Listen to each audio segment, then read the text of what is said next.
Hey guys, this is Yugioh Player 707, and I'm here to talk about the basics of Yu-Gi-Oh today. So, if you're a beginner, hopefully this is helpful to you. If you're not a beginner, this is probably going to be really boring. But let's get into it. Today we're going to talk about spell traps and monsters, which is the basics of how Yu-Gi-Oh is played. Those are the types of cards that you use. Um, let's Oh, invalid deck. Okay, so let's look at the play map for a second. Now, right down here in the lower left is your extra deck spot. This is a slot for your extra deck. This here is a pendulum zone. The blue and red diamonds are pendulum zones. This space up here is a field spell zone. The top row is for monsters. These are monster zones. You have 5. These are spell and trap zones. You have 5. This is the graveyard, and this is the banished zone, removed from play. And this zone right here is for your deck. Alright, so that's the basics of a play mat, and we'll go over how you use those zones in this video. Now, this isn't a real deck. You have to have 40 cards to have a deck, anywhere between 40 and 60 cards. 40 is the minimum, 60 is the most, and the closer to 40 you are, the more consistent your deck is generally. It's better to have a slim deck count. That way you can get to the cards that you actually want to use. You have 40 to 60 cards in the main deck. You have an extra deck which is 15 cards, and we'll go over the monsters that go in the extra deck. And in the side deck, you can have 15 cards, and those are to side against your opponent in matches. But we won't get into side decking. That's a little bit advanced. Right now, we'll just talk about spells, traps, and monsters. I want you to be able to see the cards. So, you don't have to read the text. I'll read the text to you for most of these cards. And for the ones that I don't read the text, it's not really important. We're just going over the basics of what these cards are and how you use them. So we're going to start with a normal spell. And before I forget, let me put in...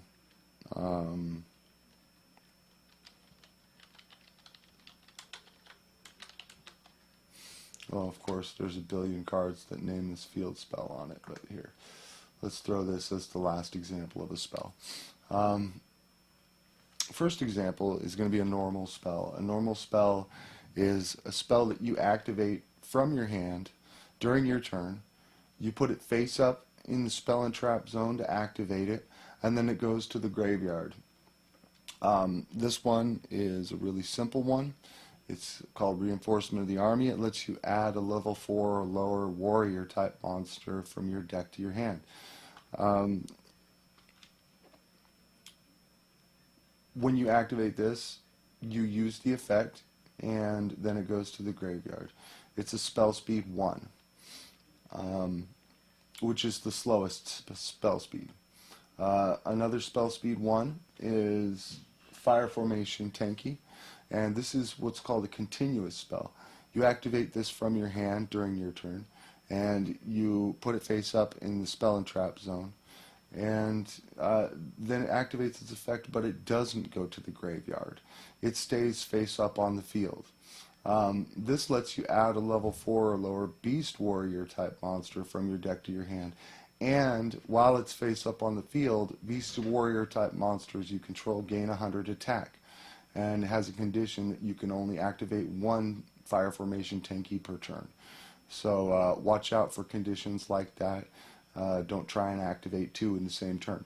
Now, an interesting thing about continuous spells and continuous traps is that in order to resolve their effects, they have to be face up on the field. And that becomes more important when you look at the next type of spell, which is a quick play spell. Now, a quick play spell is a spell that you can play from your hand. And I'm sorry, you can only play these spells in main phase 1 or main phase 2. You can't play them in any other phase. Now, a quick play spell you can play during any phase, including the battle phase. And it's a spell speed 2, meaning you can chain it to the activation of of a spell or trap. Now, the way a chain resolves is the last card to activate is the first card to resolve. So let's use the example of Tenki. You have Twin Twister, which is a quick play spell that you discard one card and then target 2 spell or trap cards on the field, up to 2 spell or trap cards on the field, and destroy them, meaning you can destroy 1 as well instead of destroying 2. But anything with a colon on it means, or a semicolon means that it's a cost. So you activate that before you activate the card's effect. So in this case, discard 1 card and target up to 2 spell or trap cards on the field is the cost. So you discard and then you target and then you activate the effect. And if your opponent has a quick play or a trap, they can respond while you're paying the cost. But anyway, back to this example.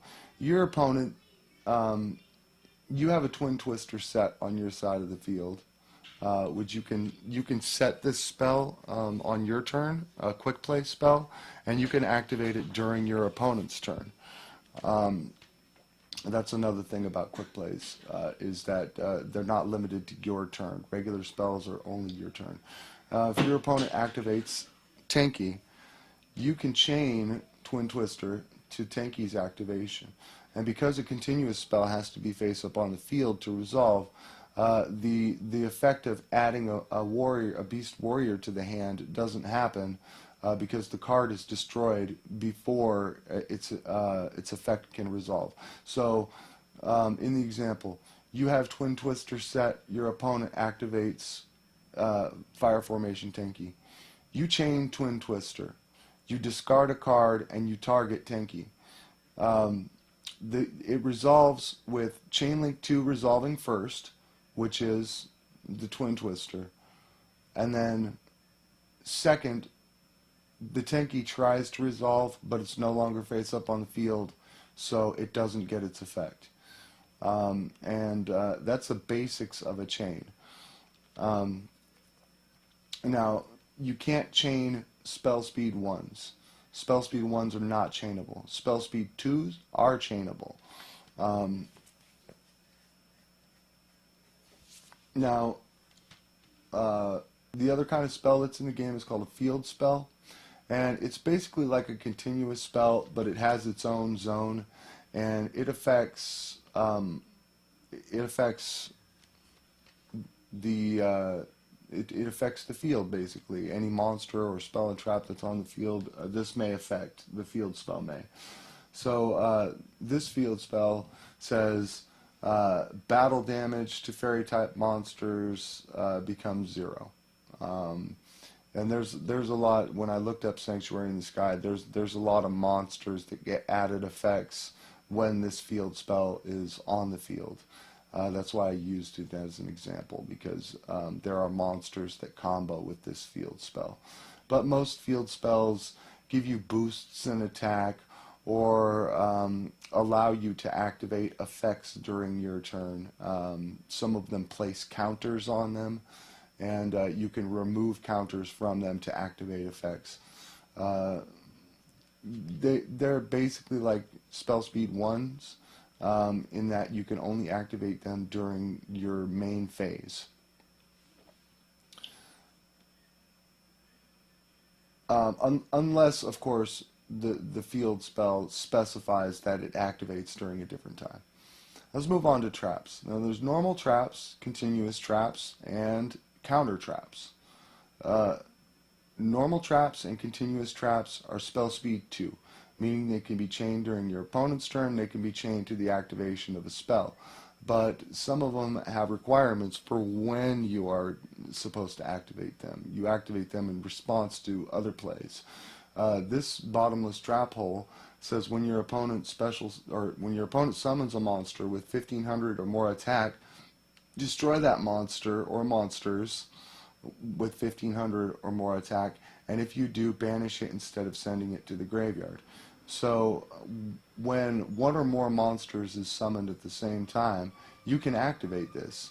And if any of the monsters summoned have 1500 or more attack, they are destroyed and sent to the banished zone, or the removed from play zone.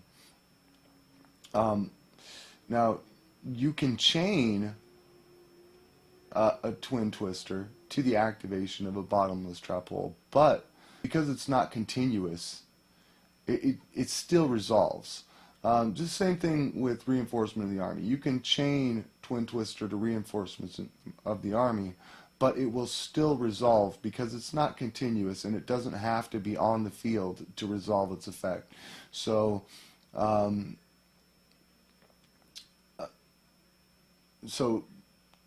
the card Twin Twister doesn't say it negates anything. It just says that it destroys. So the effect still happens even if it's destroyed. The only time that doesn't happen if it's continuous, like Imperial Iron Wall.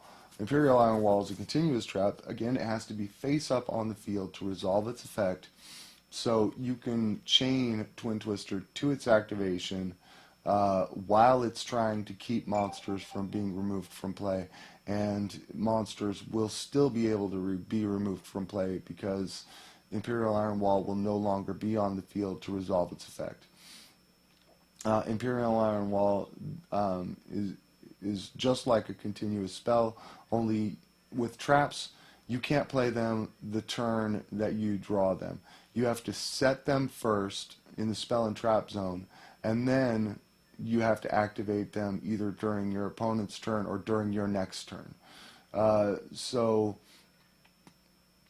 continuous traps are just like continuous spells. They have to be face up on the field to resolve, and when they're activated, instead of going to the graveyard like a normal trap, when you activate this bottomless trap hole, it goes to the graveyard after its activation. Continuous traps stay on the field. The other kind of trap is a counter trap. A counter trap is spell speed 3, and it's the fastest spell speed. You cannot chain a spell speed 2 to a spell speed 3. So a quick play spell cannot be chained to a counter trap. Now, the counter trap, Solemn Warning, says when a monster would be summoned, or when a spell, trap card, or effect monster's effect is activated that includes the effect of special summoning a monster or monsters, pay 2,000 life points, negate the summon or activation, and destroy that card.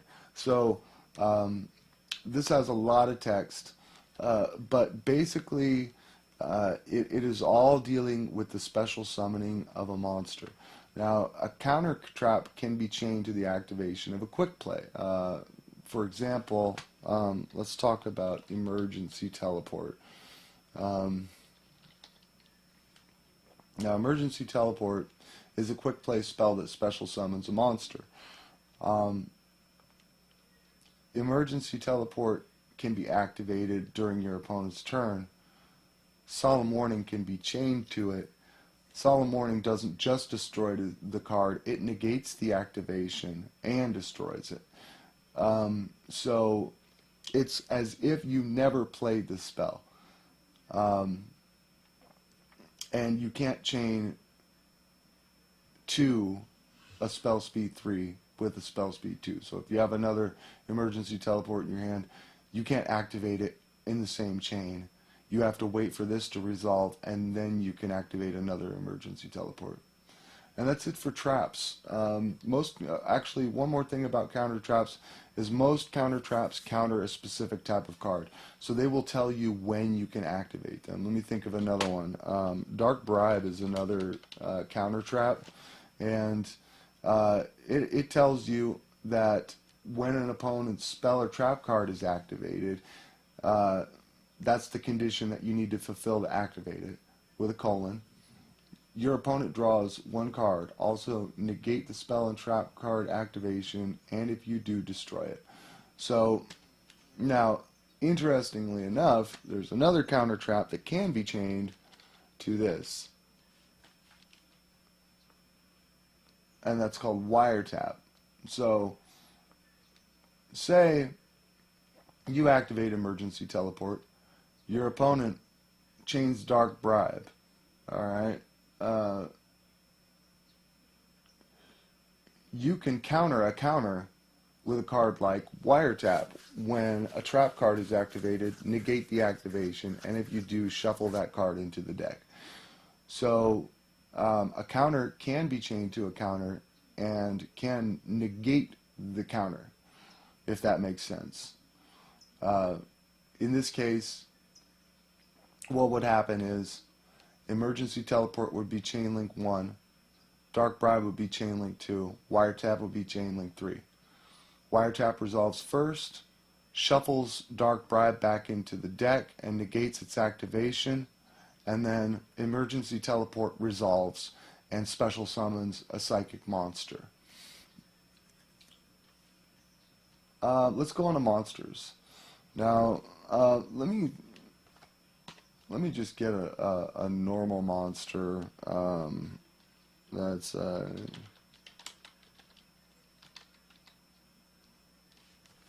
here. I was thinking of a different one, but Shining Abyss is a normal monster. This monster is level 4. It has 1600 attack and 1800 defense. And it's a fairy type, a light attribute. Now the fairy and light, those come into play when you want to combo with spells and traps and other monsters that affect these things. The attack and defense come into play in the battle phase. When a monster is in attack position, you apply its attack number in battle. When a monster is in defense position, you apply its defense number in battle. Monsters can't attack in defense position, and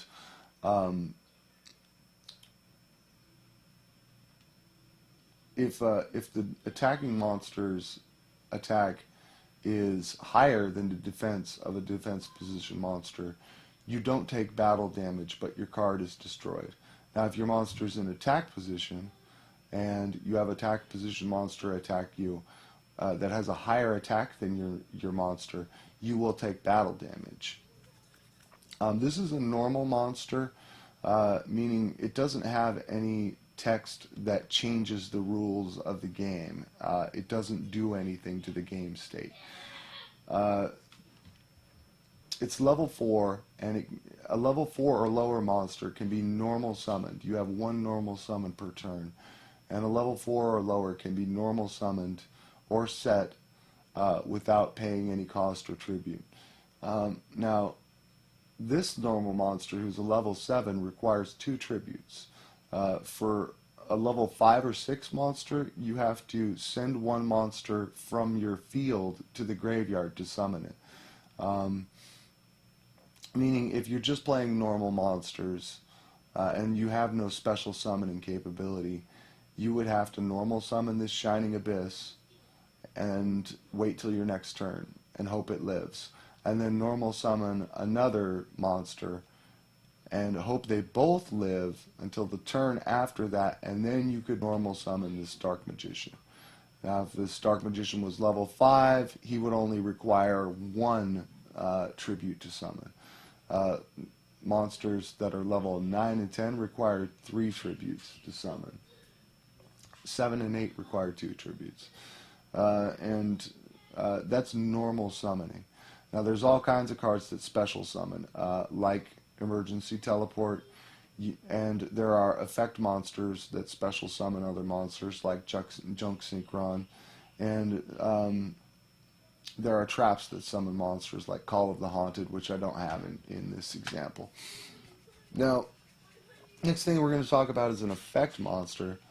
And you can see that it has the text monster effect. It's a thunder attribute. Thunder type attribute is light. It's level 4, so it can be normal summoned. Now, an effect monster, in these normal monsters, you see the attack, or under the attack and defense and the level, they have some text. And the text is just like a story about the card. Now, an effect monster is different. The text under the attack and defense of an effect monster is an effect that changes the rules of the game. So, Thunder King says neither player can add cards from their deck to their hand except by drawing them. During either player's turn, when your opponent would special summon exactly one monster, you can send this face-up card to the graveyard, negate this special summon, and if you do, destroy it. So this has two effects. One effect is a continuous effect that says neither player can add cards from their deck to their hand except by drawing them. So that is continuously on the field as long as this monster is face up. If this monster goes face down, or if this monster is destroyed, then the effect no longer applies. Now the next effect is during either player's turn. Now when you read during either player's turn, that means it's a quick effect. And it's spell speed 2, just like these emergency teleport, twin twister, just like these traps. It's like a trap in a monster. Now, it says, when your opponent would special summon exactly one monster, you can send this face-up card to the graveyard, negate the special summon, and if you do, destroy it. So, when your opponent goes for a synchro summon or an exceed summon, which are summons from the extra deck, you can tribute this monster and destroy it and negate it. So, even monsters that say they can't be destroyed by battle or card effect would still get destroyed by this card because their summon is negated, meaning they were never on the field to resolve their not being destroyed effect. Now, another type of effect monster is a tuner. A tuner is used to make synchro monsters. It's not necessarily an effect monster. There are tuners that are normal monsters, but this one happens to have an effect.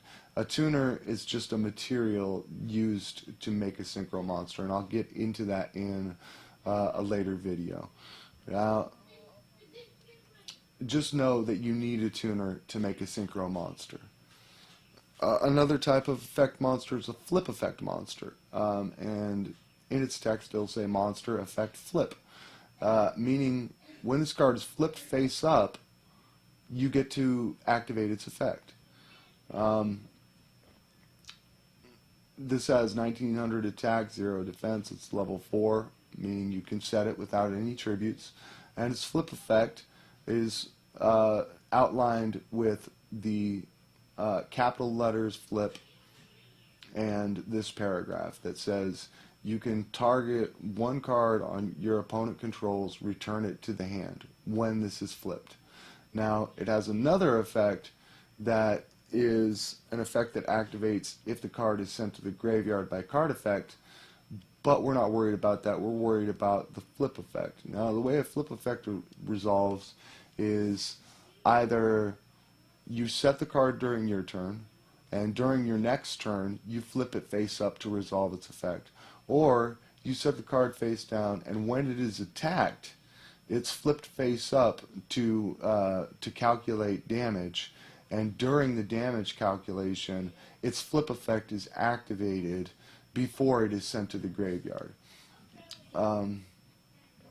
So in the case of Shaddoll Dragon, say the Thunder King Ryo attacks the Shaddoll Dragon, it's flipped face up to check its defense number. It's a 0 defense, so it's destroyed. But its flip effect is activated first. He returns Thunder King Ryo to the hand, and then he's sent to the graveyard. I hope that makes sense. Another random type of effect monster is a Gemini. Now, Geminis are effect monsters, but they're treated as normal monsters when they're face up on the field or in the graveyard. That has some synergy and combination with spell and traps that affect normal monsters. But the gimmick with Gemini monsters is that while they're on the field, you can use your normal summon, and then they become effect monsters. And this one has a long effect when it's normal summoned. We're not going to get into that. We're just going to say they're normal monsters, but they can be normal summoned to have effects, and that's Geminis. Now, the next type of monster is called a pendulum monster. Pendulum monsters have levels, types, attributes, attack and defense, like all the other monsters. They have one other number on their text, which is their pendulum scale. Now, a pendulum scale is two numbers that when you put them on your field, you can special summon once per turn any amount of numbers from your hand or face up from your extra deck that are in between the numbers. So let's just look for all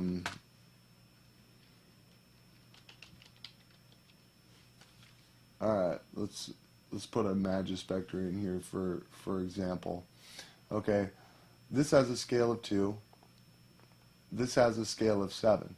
If these cards were in your pendulum zones, you would be able to summon once per turn monsters between the level 3 and 6.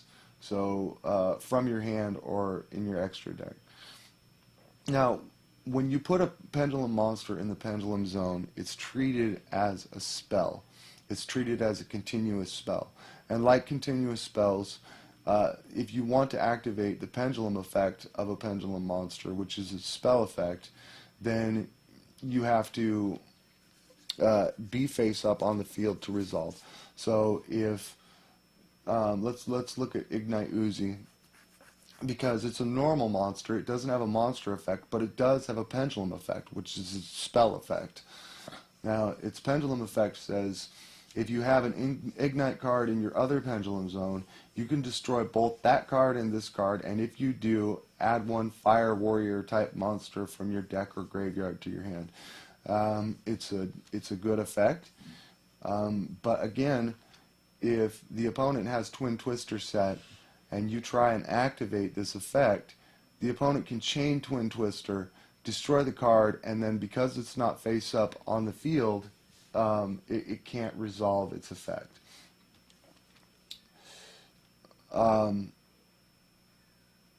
There are normal pendulums and effect pendulums. Effect pendulums are brown instead of yellow, just like normal monsters and pendulum monsters. They have the blue on the bottom to show you that they're treated as spells. And an effect pendulum monster has two sets of text. One is its pendulum effect, which you can see Magispector Fox doesn't have a pendulum effect. It says NA. I'm sorry if you can't see that. And its monster effect says, when this card is normal or special summoned, you can add one Magispector trap card from your deck to your hand. And you can only use the effect once per turn. Cannot be targeted by or destroyed by an opponent's card effects.